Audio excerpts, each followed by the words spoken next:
I've got great news. I managed to book a table for this Sunday at your favorite restaurant. They called me to let me know a spot had opened up suddenly. We can celebrate your birthday there, just like you wanted. I'm sorry, honey. I'm not celebrating my birthday this year. I should have told you sooner, but I got so caught up with work, I forgot to mention it. Why the sudden change of plans? We've been looking forward to this day for months. Brian was so excited about going out for dinner as a family, too. You know, it's only a matter of time until he becomes a teen and starts dreading spending time with his parents. I know, Eliza, but I am due to fly to the United States as part of a parliamentary delegation. I'm leaving tomorrow. I don't think I need to explain why that's more important than a birthday dinner. Right. I just thought it'd be different this time around. But I guess work comes first. Please try not to be too upset. I promise I'll bring back plenty of souvenirs for you and Brian. Okay. Thank you. I love you. I love you too.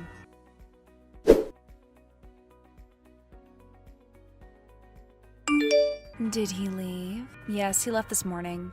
I can't believe you didn't ask him to stay. Wasn't he the one who suggested you go out for a fancy dinner? How many times is he going to go back on his word?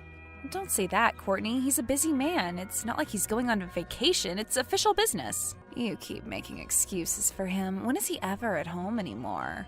He's at work during birthdays, weddings, funerals. Don't you think he's being unfair to you? I knew what I was getting into when I agreed to marry him. I knew he was full of passion and determination. I knew he was ready to work tirelessly to get to the top of his career, but I didn't mind. If anything, it was the opposite. Back then, I found it endearing. You are allowed to change your mind. Your marriage contract isn't a prison sentence. You can leave anytime you want. You know it's not that simple. Besides, I don't want to give up on our marriage. I love him. Do you mean it? Despite everything he's put you through, has he ever been by your side when you needed him? To this day, I can't forget the desperation in your voice when you called from the hospital that day. I've asked you multiple times to stop bringing that up. I'm sorry, but I can't forget it, and neither should you. You were suffering alone, pleading with him to come to you, and he didn't even bother replying to your texts. Courtney, stop it. He had his phone on mute. What are you trying to accomplish? You're only reopening old wounds. I'm sorry, but seeing my best friend like this, it just breaks my heart. How can you be content with your marriage? How can you say you're in love with a man who's been nothing but cold and dismissive to you? What do you know about my life? You don't know what he's like behind closed doors. He's a loving husband and a caring father. Is he really? Because he seems far from it from what you've told me over the years. I shouldn't have said anything. Why did I think involving a friend in my family affairs was a good idea? I'll learn my lesson and keep things to myself from now on. No, please don't. You can't keep bottling up these negative emotions. It'll only make you feel more miserable in the long term. Didn't you say you felt like a weight was lifted off your chest every time you vented your frustrations? If you no longer wish to speak with me about your issues, perhaps you could find a therapist. You know I can't do that. If the word gets out, Steven's reputation's going to be forever tarnished. I can already see a million different ways his opponents can spin the story. I don't even want to think about the impact it's going to have on Brian's life. But how would the word get out? Therapists are required to maintain confidentiality. I'm sure you'll be safe. The fact that they're required to keep things confidential brings me no comfort whatsoever. One thing being married to a politician has taught me is that nothing is ever truly confidential as long as there's a human element involved. Now you just sound paranoid. Last week I found out that our neighbor had a brain tumor.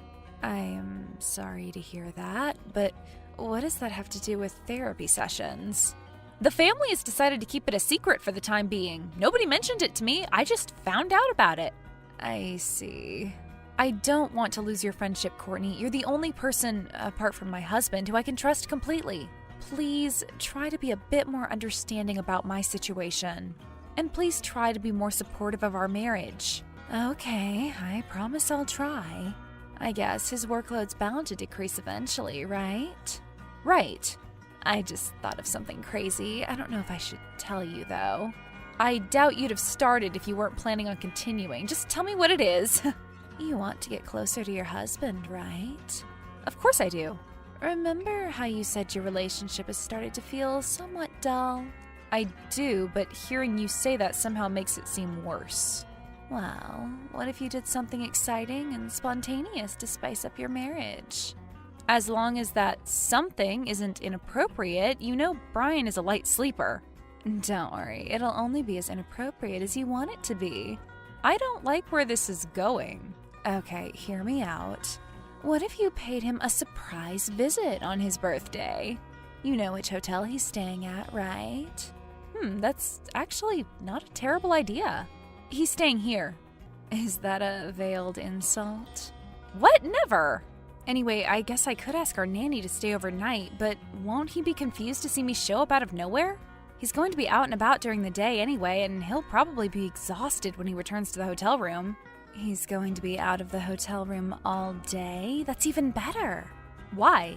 You can surprise him with an impromptu birthday celebration. He loves surprises, right? Wear a nice dress, get a small cake, and a nice bottle of champagne, and surprise him when he gets back. I can't just pop out of the dark and yell surprise. What if he gets a heart attack or gets so startled he drops something important? Oh my god, Eliza, he's a fit, healthy 35-year-old. He'll be fine. I don't know. I don't want to risk it. Besides, aren't surprise parties for fun people in their 20s? I'm not sure I can pull it off. What are you saying? There's no age limit on being a fun-loving person. You'll do just fine. I am sure he'll like it. And if he doesn't, if he gets mad at you for putting so much effort into a surprise, maybe you'll see your relationship in a different light. It's true that he always loved my surprises when we were dating. Maybe this could work. But how'd I get into his hotel room without him knowing? I've got an idea, but you're not going to like it. It's mildly illegal. I don't want to do it then. No, listen. I saw the address of the hotel he's staying at. You know I've spent over 15 years in the hospitality industry, right? I can call in a favor and get you the master key. Isn't that dangerous? What if he gets angry and tries to sue the hotel? Sue the hotel? Seriously. Come on, Eliza. They'll manage to survive a lawsuit or two. I'm ready to take full responsibility if things end up going south. Okay, you've convinced me. I'll go and book a ticket. Don't forget to send me updates along the way. I won't.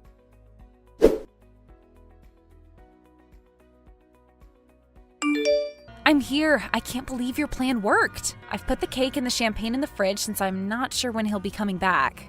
Did you change your clothes? I did. I put on a stunning red dress. He always tells me he loves the color red on me. Fingers crossed, everything will go well. I'm cheering you on from here. I've put a note on the table so as not to surprise him too much. I'll hide in the bathroom and come out when he knocks on the door 3 times. Seems a little unnecessary, but, well, you know best.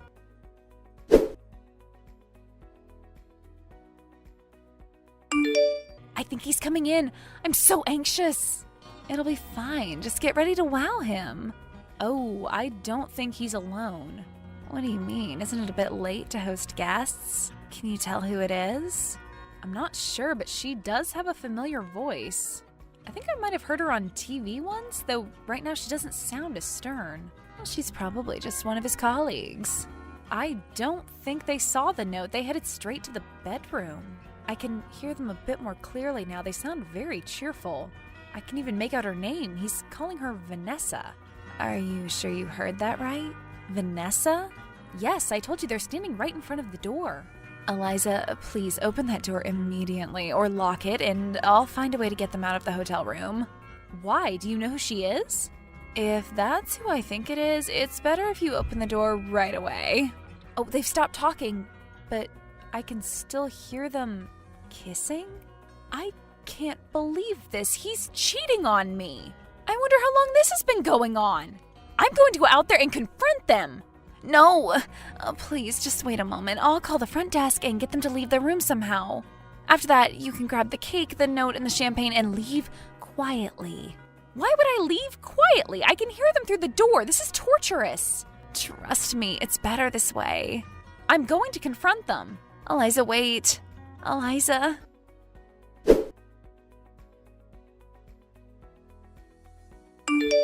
I'm in the laundry room. Why? What happened? I opened the door and confronted him. He looked shocked, and the woman he was with looked as though she was barely suppressing laughter. What a psycho! I was so furious I stormed out of the room. He didn't even follow me. Is this the woman who was in the room with him?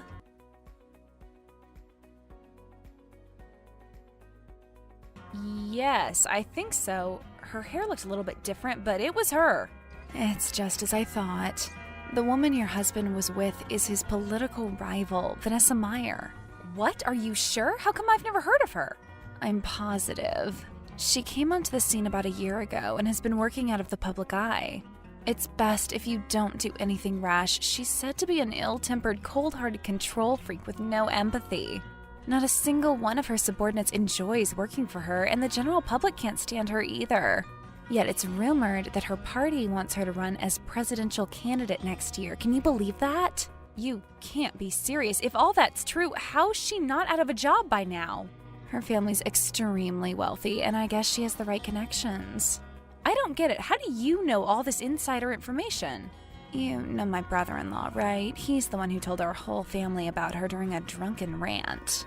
Apparently, he worked at their office for over 18 years, and she fired him in a week for not looking put together enough. Can you imagine how humiliating that must have been for him? Getting fired by the untouchable young nepotism hire? But he couldn't retaliate since, I guess, she's a dangerous person to cross. I wouldn't expect any better from a shameless homewrecker. But what should I do now? I can't just hold my tongue and divorce him quietly in fear that his mistress might come after me. I honestly have no idea. I'm still not over the fact that Steven's sleeping with his opponent. I feel like someone's going to come after me now that I hold this information. Is this really the time for theatrics, Courtney? I'm sorry, just come back home first. You might be able to think of something during the flight. Sure, that sounds good. I'll head to the airport.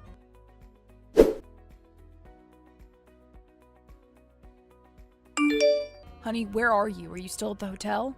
Oh, look who finally decided to look for me. Let me guess, you decided to finish what you'd started, and now you're texting me straight out of the shower? You weren't making any sense, Eliza. What you saw, it was just a misunderstanding. I had no idea you were planning on coming here. How exactly was it a misunderstanding? I caught you red-handed. I don't even want to think about what I'd have witnessed if I'd waited a bit longer. You wouldn't have witnessed anything. It was just a kiss, nothing more. Vanessa's an old friend of mine. An old friend you've never brought up in the conversation with your wife? Yes, I've been friends with her since university. We met long before I even met you. I didn't mention her because I thought you might misinterpret our relationship and get jealous. Judging by your reaction, my assumption was right. Are you really trying to pull the wool over my eyes, or have they perhaps updated the definition of the word friend? I'm telling the truth. I swear I haven't laid a finger on her in years. We dated for a few years in our 20s, but since then we've been strictly platonic. So she's your ex-girlfriend? How does that make things any better? I am telling you this to illustrate that we clearly didn't work out as a couple. We're both in love with different people now, and neither of us is trying to rekindle the old romance. Great, so you're both cheaters. What a great match. Does her beloved know about her infidelity? Would she be mad if I let him know what she's really like? I really don't think he'd mind since they aren't in a relationship. Even then, he might just not care. Look, Eliza, I'm really putting my life on the line here. Vanessa will kill me if she finds out I told you about her unrequited love. Why? Who is it? I can't risk you contacting him. In fact, that ties perfectly into one of the topics I wanted to touch upon. Could you refrain from disclosing her name in the divorce papers? If you want to get a divorce, that is. Personally, I believe we can still work through this. In what world do... Please don't tarnish my mistress's reputation and, let's reconsider the divorce, belong next to one another? If you think I'm scared of you or that wicked witch, you're gravely mistaken. Please don't insult her. She's one of the brightest, kindest, and most genuine people I've ever had the pleasure of knowing. She helped me pick out our anniversary gifts. She helped me pay off the mortgage on our house. She introduced me to the people who'd be crucial to the advancement of my political career. I was even thinking of introducing you to one another in the near future. I knew you'd get along well. You can't drag her name through the mud because of a little misunderstanding. Oh, I'm sure knowing her has been quite a pleasure. I hate knowing you're typing out these outrageous words calmly when I'm struggling to see the letters through my tears. I hate that you're reading my desperate words with the same blank look you get when you stand behind a podium and orate about humility and compassion. I hate you, Stephen. I'm sorry, but I really do. I know you don't mean that. You're just saying that in the heat of the moment. Listen, Eliza, we've been married for almost a decade. Think about all we've built together. Think of Brian and his future. Why does he have to suffer for the mistakes of his parents? Mistakes of his parents? God, you have no conscience, do you? Are you going to start listing every single flaw you've found in me over the years? Every little mistake of mine? I just want you to grasp the full gravity of the situation. You're destroying our family over a kiss that meant nothing to either party. We were just exchanging pleasantries and got caught up in the moment. It might as well have been a handshake or a hug. Vanessa's like a sister to me. Well, if that's how you think one should treat their siblings, I am very glad you're an only child. You know that's not what I meant. Stephen, what I saw in the hotel room isn't the only reason I'm asking for a divorce. The truth is, there are years of pent-up frustration and resentment that's been festering inside of me. And what happened today was the last straw. Why didn't you tell me earlier? We could have figured something out. When was I supposed to tell you? Did you ever try to make me feel like I could share my feelings and emotions freely without being dismissed half-heartedly because you had more important matters to tend to? Well, how was I supposed to know what you've been holding back? I thought you were happy with your life. Whatever you desired, vacations, properties, designer items, I went out of my way to attain. I am sorry I don't have the time to listen to you pouring your heart out when I return from a 14-hour workday, but that just comes with the job. Those long hours are part of the deal. You knew what you were getting yourself into, so why are you shifting the full blame on me? Do you think I enjoy spending holidays away from my wife and son? Do you think I wasn't devastated when I finally checked my phone and saw your messages that day? Do you sincerely believe the reason I missed Brian's big play was that I preferred listening to some guy babbling about the crime rate going up because someone had spray painted their initials on a park bench?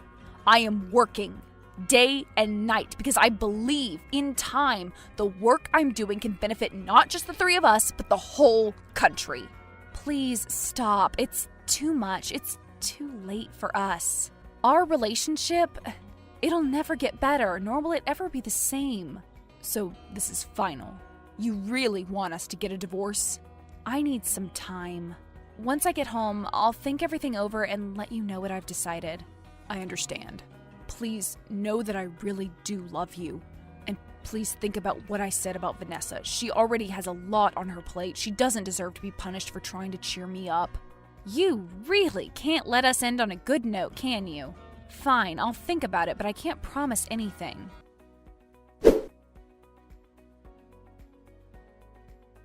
Stephen offered to settle the divorce outside of court. He offered to let me keep the house in exchange for not mentioning bringing up Vanessa's name. I spent days racking my brain trying to come up with a course of action that'd be the most beneficial to my son and me. Eventually, I decided to trust Stephen's words. I chose to believe that Vanessa really was a kind person at heart and that Stephen never intended to cause his family any harm. So I filed for divorce, citing his liaison with Vanessa as the reason. I didn't really have much evidence other than some texts. I was so enraged I completely forgotten about collecting evidence. Luckily, Stephen corroborated my account of the day, though he still insisted it was just a kiss and it was a one-off mistake. It's been 5 years since that day and Brian and I are still here, safe and sound. Perhaps I was afraid for no reason after all. In the middle of our divorce proceedings, Vanessa left her party just as quietly as she joined it. I heard she quit politics and moved to the US. I can't say that I'm surprised, even if she wasn't guilty in the eyes of the law. Word tends to get around quickly in our small country, and people aren't too fond of homewreckers. Stephen was also forced to resign amidst the divorce, but I suppose it was more a pre-election gimmick than anything else, since 2 years later he was able to return to his job in a less public role. He was upset that I'd publicly shamed his dear friend, but he got over it fairly quickly since Vanessa herself refused to take any action, legal or not, against me. In order to better co-parent Brian, Stephen and I started attending post-divorce counseling sessions. It's still a long way to go, but I think it's helped us be more amiable with one another. Right now, we're just trying to be good parents to our son.